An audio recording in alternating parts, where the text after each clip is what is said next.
Hola, ¿qué tal? Bienvenidos a este video.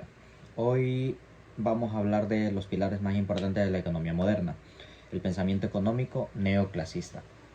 Quizás haya escuchado sobre los consumidores que maximizan su utilidad o el mercado se regula solo.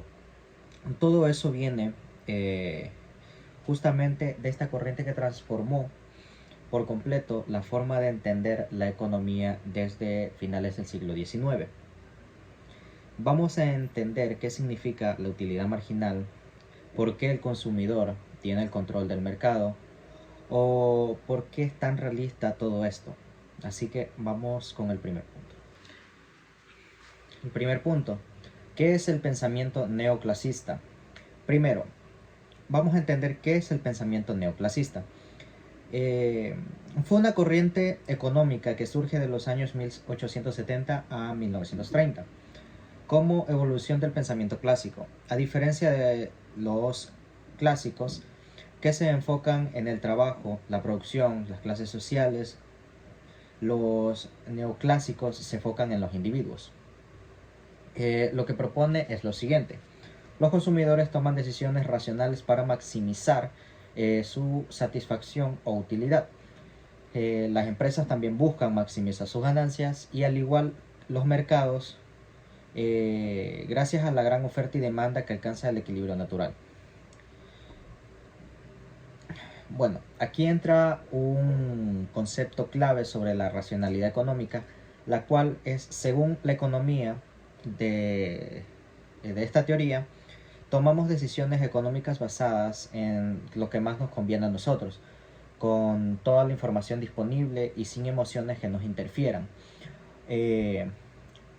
Es un tema del cual ya hablaremos después, pero vamos a hablar sobre el siguiente punto, el cual son los fundamentos claves del pensamiento neoclasista.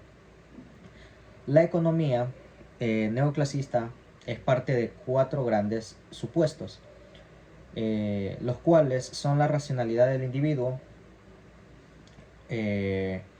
la cual los agentes económicos actúan de manera lógica y calculada; la maximización, la cual el consumidor busca maximizar su utilidad y el productor maximizar sus beneficios; la información completa, todos tienen acceso a toda la información para tomar sus decisiones; y la dependencia de los agentes que actúan de manera autónoma sin depender de otros.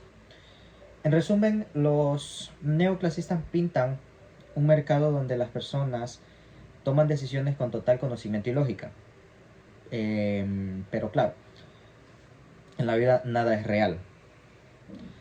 Además de esto, también nosotros tomamos, o bueno, se toman, basados en una idea, usando la matemática y modelos para la explicación del funcionamiento del mercado.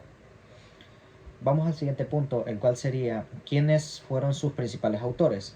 Ahora vamos a hablar de los principales autores del pensamiento neoclasista. Uno de ellos es Alfred Marshall.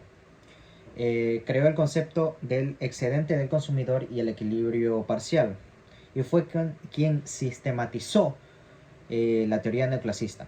Por otro lado tenemos a William Jevons, Carl Megner y Leonard Walras.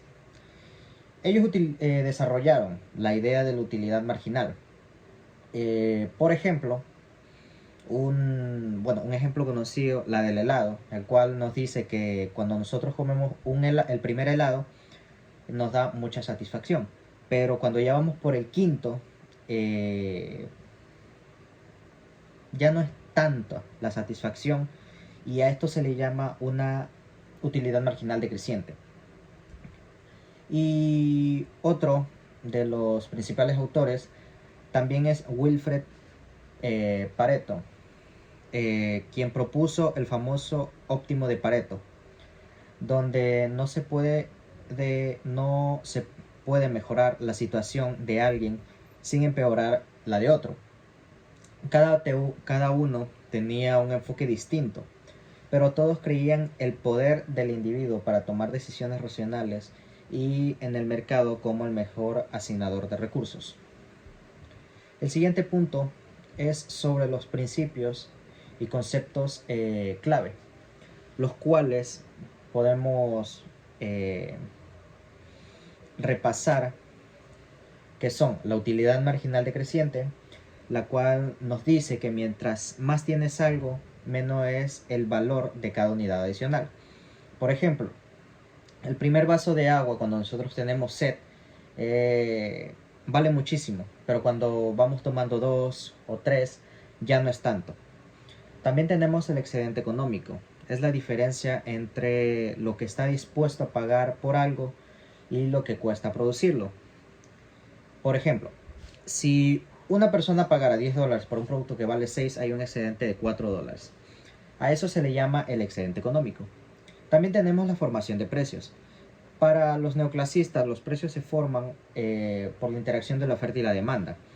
Si un producto es muy útil para muchas personas, su precio sube.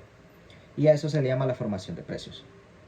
Y por último tenemos la asignación eficiente de recursos, la cual nos dice que el mercado, a través de la competencia, logra que los recursos se usen donde más se necesitan. Luego tenemos otro punto, el cual nos hace del conocimiento de las escuelas neoclasistas, las cuales fueron tres grandes escuelas. Una de ellas es conocida y se llama la Escuela de Cambridge, la cual tiene como referente a Marshall y Jevons, en la cual estudiaban los mercados por separado, usando el equilibrio parcial y se enfocaban en el comportamiento del consumidor. La segunda escuela es la escuela austriaca, quien tenía como referente a Menger, quien introdujo el individualismo metodológico y valor subjetivo, el cual el valor no está en el objetivo, sino cómo cada una de las personas lo valora. Y por último tenemos la escuela del Lausanne, quien tenía de referente a Walras y Pareto, quien crearon el modelo del equilibrio general. Usando las matemáticas, decían que si todos los mercados están en equilibrio, el sistema también lo estaría. Asimismo, cada escuela aportó sus distintas herramientas para lo que hoy conocemos la economía desde la óptica del neoclasismo. ¿Cuáles fueron sus aportes en la economía? Uno de ellos fue el fundamento a la microeconomía moderno. También introdujeron el análisis marginal y el uso de modelos matemáticos. Dio bases para estudiar la conducta del consumidor y de cada una de sus empresas. Defendió el libre mercado como asignador eficiente de los recursos y promovió ideas como la utilidad marginal, los costos marginales y el tiempo en economía. Por un ejemplo, corto plazo y largo plazo.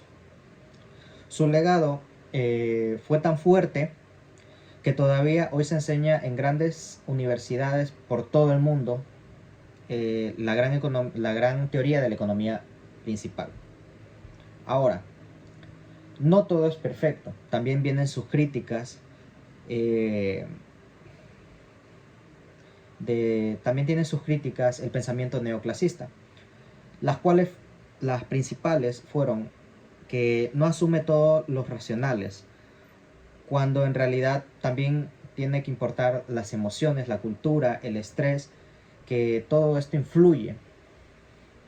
También tenemos que todos tenemos información completa, lo cual eso casi nunca es cierto.